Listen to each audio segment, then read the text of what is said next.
क्या कभी ऐसा सोचा है कि हमारा नजरिया ही हमारी दुनिया को बनाता है? कि हमारी सोच में बस कुछ छोटे-मोटे बदलाव एक ज्यादा बेहतर और कामयाब जिंदगी का रास्ता खोल सकते हैं? आज हम न्यूरोलिंग्विस्टिक प्रोग्रामिंग यानी एनएलपी के कुछ ऐसे ही कमाल के शक्तिशाली सिद्धांतों को समझेंगे।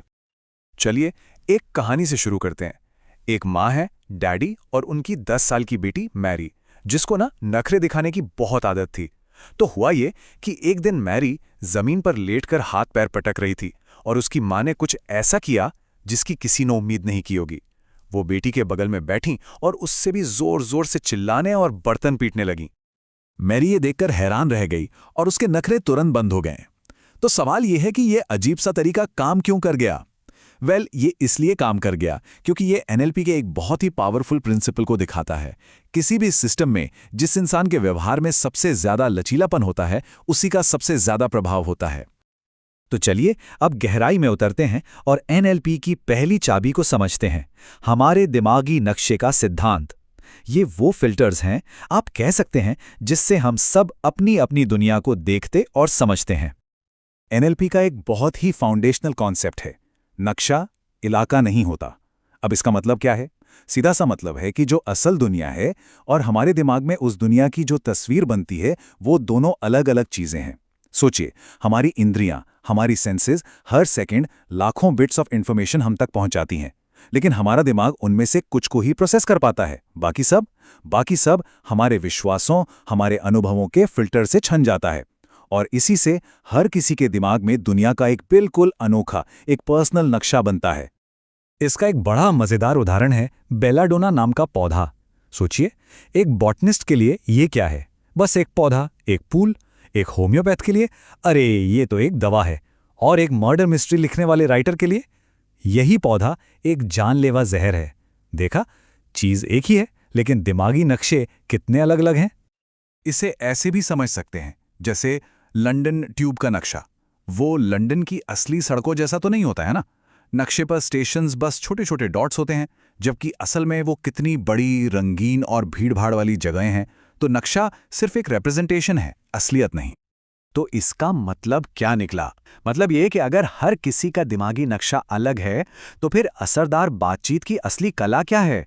वो है सामने वाले के नक्शे को समझने की कोशिश करना।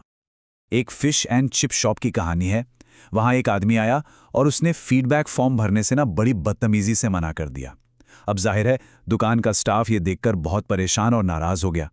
उनके दिमाग में तो बस यही आया कि ये आदमी कितना असभ्य है। तभी एक ग्राहक रोमिला, उन्होंने स्टाफ से बस एक सवाल पूछा, क्या आपने ये सोचा है कि अगर वो बेचारा पढ़ा लिखा ना हो और उसे शर्मिंदगी महसूस हो रही हो तो? बस ये एक सवाल सुनते ही स्टाफ का पूरा नजरिया बदल गया।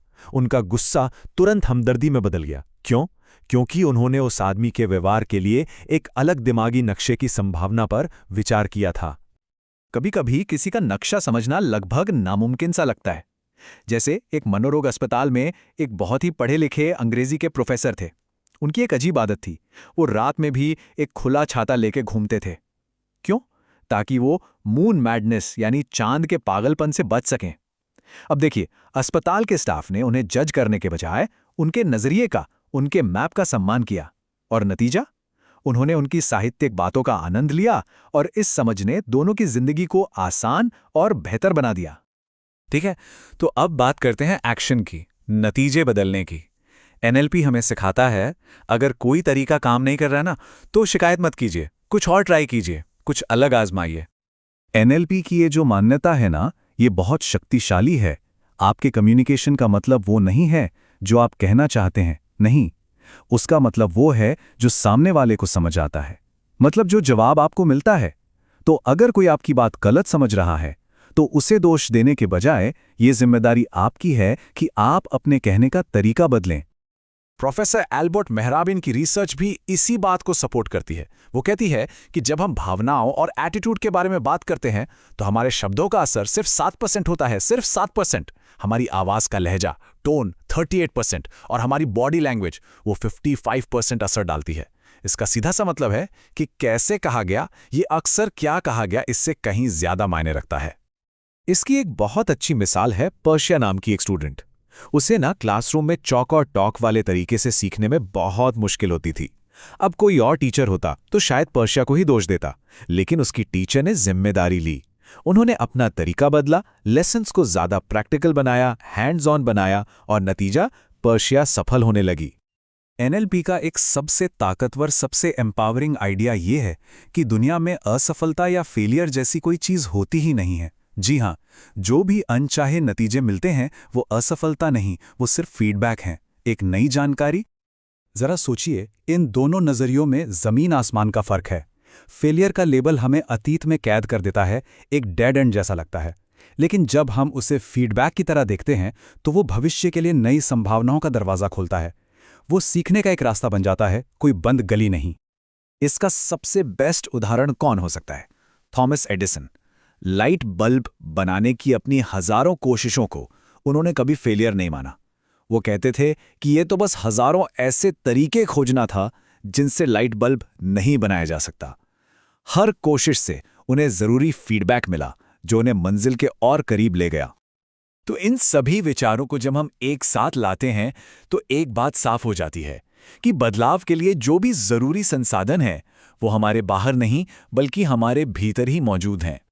अब ये समझना थोड़ा मुश्किल हो सकता है, लेकिन एनएलपी कहता है कि हर व्यवहार के पीछे एक पॉजिटिव इरादा होता है, कम से कम उस व्यक्ति के लिए जो वो कर रहा है।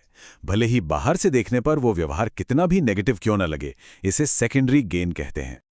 जेनेट की कहानी इसे बिल्कुल साफ कर देती है। उसे बचपन से ही पीठ में अजीब सा दर्द रहता था, जो उसकी बेटी के जन्म के बाद और भी बढ़ गया। थेरेपी से ये बात सामने आई कि ये दर्द अनजाने में उसकी माँ से वो प्यार और ध्यान पाने का एक तरीका बन गया था जो उससे बचपन में कभी नहीं मिला।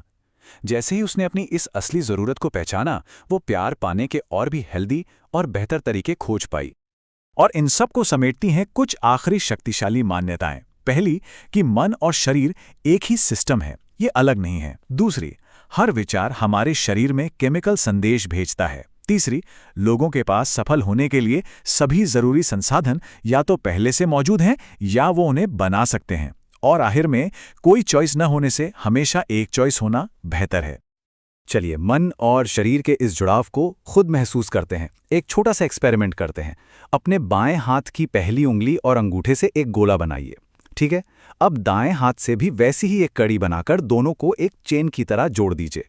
अब किसी ऐसे इंसान के बारे में सोचिए जिसे आप दिल से बहुत पसंद करते हैं और पूरी ताकत से इस चेन को तोड़ने की कोशिश कीजिए। अब रुकिए, अब किसी ऐसे इंसान के बारे में सोचिए जिसे आप बिल्कुल नापसंद करते हैं और फिर से खींचिए। क्या दोनों बार में ताकत में कोई फर्क महसूस हुआ? ज्यादातर लोग ये पाते हैं कि जब वे किसी नापसंद व्यक्ति के बारे में सोचते हैं तो ये चेन आसानी से टूट जाती है। सोचिए जरा, अगर एक छोटा सा विचार हमारी शारीरिक ताकत पर इतना असर डाल सकता है, तो हमारे लगातार चलने वाले विचार हमारे शरीर और हमारी सेहत पर क्या असर डालते होंगे? तो आज के लिए ये आखिरी विचार सोचिए, अगर आज बताई गई इन सभी मान्यताओं में से सिर्फ एक को भी कोई पूरी तरह अपना ले, चाहे वो कोई असफलता नहीं, सिर्फ फीडबैक हो या नक्शा इलाका नहीं है, तो कल से ही उसकी जिंदगी में क्या कुछ अलग, क्या कुछ बेहतर हो सकता है।